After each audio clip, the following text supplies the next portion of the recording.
Imagine this scenario. You are incredibly disciplined with your money. You have a credit card with an $8,000 limit. One day, your refrigerator dies, or you need to book a necessary flight, and you spend $3,600. Fortunately, the cash is sitting comfortably in your checking account. You're not borrowing money you don't have.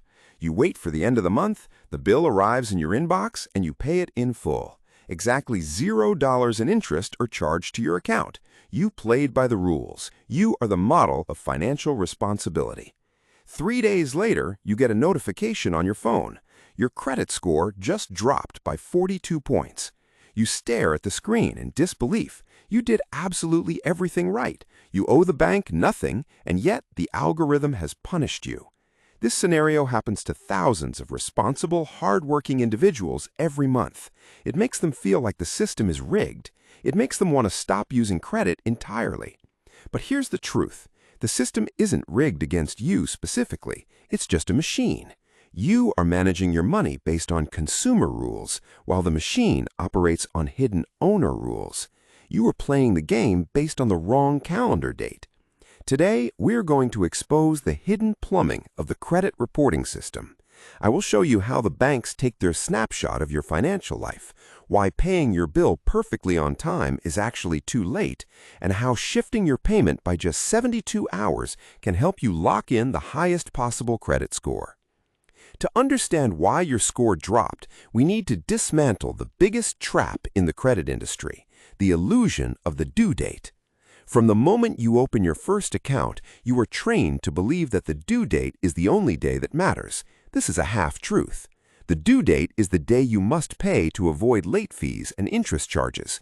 If you care about keeping your cash, the due date is indeed important. However, the credit bureaus, the massive data companies tracking your every financial move, do not care about your due date. They rely on a completely different day, the statement closing date. Let's break down a regular month. Suppose your billing cycle begins on the first day of the month and ends on the 30th. Every time you buy groceries, gas, or that new refrigerator, your balance builds up.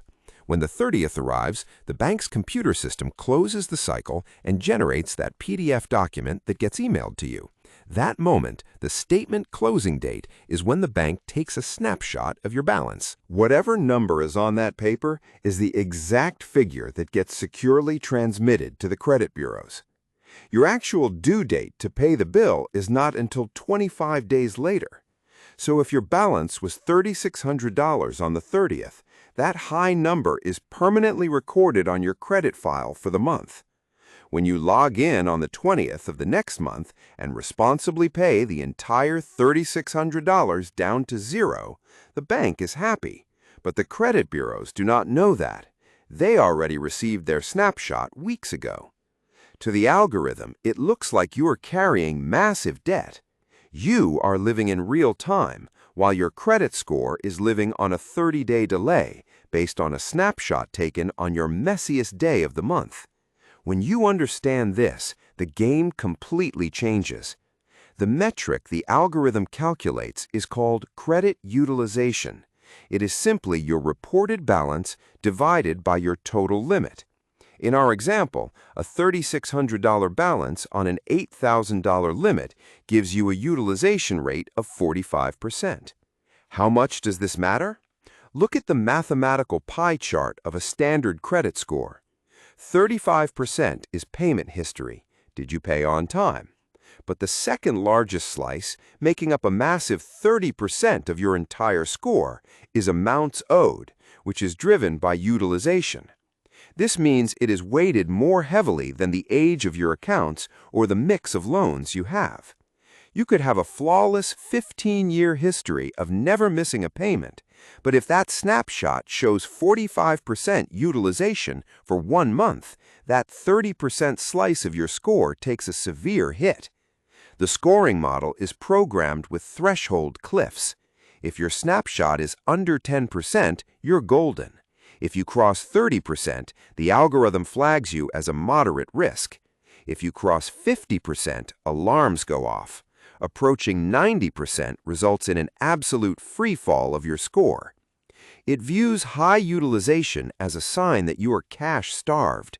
It does not know you have cash in checking. It only knows what the photograph shows. So how do we fix this issue? We execute a preemptive strike. Instead of waiting for the bill to generate so you can pay it, kill the balance before the snapshot is ever taken. You find your statement closing date, let's say it's the 15th of the month. Set a calendar reminder 3 days prior. When the 12th arrives, log into your banking app and check your current balance. If you spent $2,000 this month, manually push a payment of $1,980 right then and there. Do not wait for autopay. Initiate the money transfer manually. This drops your balance down to $20. 3 days later, on the 15th, the bank's computer takes the snapshot. It sees a $20 balance. That is the number that gets reported to the credit bureaus. Your utilization on an $8,000 card is suddenly a fraction of 1%. The algorithm sees you as a master of financial discipline. Then, when your actual due date arrives, simply pay the remaining $20. You avoid all interest, use your card normally, and your public record shows you barely touched your limit. You have completely decoupled your actual spending from your credit report. Now, a logical question arises. If lower is better, why leave $20 on the card? Why not pay all $2,000 on the 12th? The answer lies in a psychological quirk in the banking system called the ghost penalty. People who discover the statement date trick often try to be perfect. They zero out every card they own, so every snapshot shows $0. However, the credit algorithm isn't looking for perfection. It's looking for predictable behavior. It evaluates how you manage debt. If your report shows $0 owed across all accounts month after month, the machine has no data on how you handle repayment. To the algorithm, a person who appears to never use credit is slightly riskier than someone who uses a tiny, hyper-managed amount of credit. If you consistently show zero balances everywhere, your score can actually drop. The sweet spot for the highest possible score in 2026 is reporting between 1 and 3% utilization on one card, while all other cards report 0. If you have 4 credit cards, pay 3 of them completely to 0 before their respective statement dates. On the 4th card, let a tiny balance, like a Netflix subscription, report on the statement closing date. Then pay that balance before the due date. This proves to the machine that you are actively in the system but are a master of constraint. I need to clarify some terminology because this is where people lose money. Reporting a balance is not the same as carrying a balance. If your statement closes and reports a $20 balance, you have until your due date weeks later to pay it. If you pay it by the due date, you incur 0 interest. Carrying a balance means you did not pay the full statement amount by the due date. Never, ever carry a balance to build credit. It's a myth that costs people thousands. You only report a small balance and then pay it off. Another crucial warning: do not use this strategy to artificially extend your credit limit. This is known as the velocity trap. If you only have a $2,000 limit and you spend $2,000, pay it off and spend another $2,000, you might feel smart. However, the bank's risk department will think you are laundering money. They issued you a $2,000 limit because that is their maximum exposure. If you force $4,000 of volume through that tiny pipe, you are bypassing their risk tolerance. At best, they'll freeze your account. At worst, they may terminate your accounts without warning. If you need to spend more than your limit allows, wait 6 months of good behavior and formally request a credit limit increase. If all this micromanagement sounds exhausting, understand this: you do not have to do this every month. The beautiful aspect of the utilization metric in the FICO scoring model is that it is memoryless. Unlike a missed payment that stains your record for 7 years, utilization has 0 memory. If your score plummets last month because your utilization spiked, you are not permanently damaged. The next month, if you use the prepayment trick and report 2%, your score instantly bounces back. Because of this, I only run this protocol when I need the machine to serve me.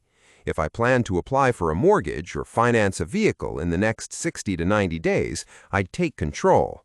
I find the statement dates, prepay the balances, and ensure I get the lowest interest rate available. For the other 10 months of the year, I let autopay do its job. If my score floats down 10 points because my utilization ticks up to 15%, I do not care. A credit score is not a high score in a video game you have to monitor daily. It is a tool. You sharpen it when you need to cut something. Here's your exact action plan to execute in the next 24 hours. Log into your credit card app. Do not look for the due date. Open your last PDF statement and find the date that says Statement Closing Date. Write it down. Open your calendar app and set a recurring monthly alarm 3 days before that date. When the alarm goes off, log in, pay your current balance down to slightly above zero, and let the system take a magnificent photograph of your financial discipline. You no longer have to fear the algorithm. You only need to fear not knowing the rules. Now you know the rules. You control the snapshot. You control the score.